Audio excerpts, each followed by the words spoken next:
processus adapté. Il doit absolument connaître son produit pour pouvoir... Eh bien, la franchise, c'est un contrat. Il faut savoir que c'est un contrat où il y a un franchiseur et un franchisé, et chacun doit avoir des droits et des obligations. Et on a justement, les étudiants ont vu tous les moments de ce contrat, de sa création jusqu'à son extinction, et les obligations qui doivent se mettre en place à chaque moment de ce contrat, sans oublier la période, le moment précontractuel où il y a un échange d'informations qui est obligatoire. Est-ce que ce type de contrat s'applique à tous les employés, les ouvriers, à toute personne ayant un travail?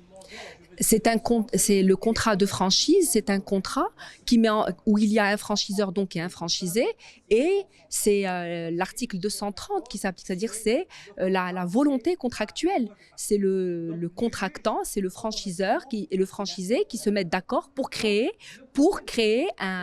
mettre en place donc la franchise et travailler ensemble. Très bien. Et quelles propositions vous avez transmises que vous voulez qu'elle soit retenue dans les contrats de franchise? Bien, il y en a plusieurs, et une qui est très importante, c'est l'information.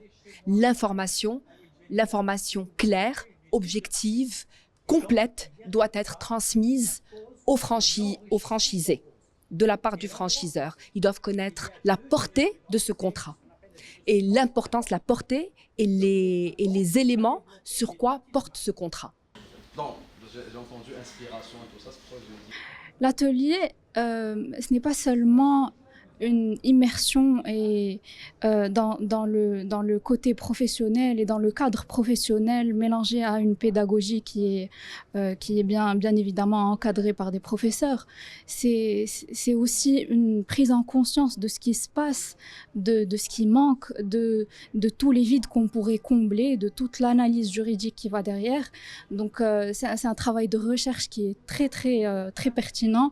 Qu'est-ce qui est important dans un contrat de franchisé? Dans un contrat de franchise, ce qui est le plus important, c'est de garder l'équilibre entre les deux parties. C'est de ne pas imposer des dispositions, bien des clauses qui sont jugées déséquilibrées, qui pourront mettre le franchisé dans une situation qui pourrait être dangereuse ou bien qualifiée de dangereuse pour lui et vice-versa. Donc c'est le principe même de l'équilibre. Ça veut dire qu'on est tous au même stade. Win-win. Win-win, exactement.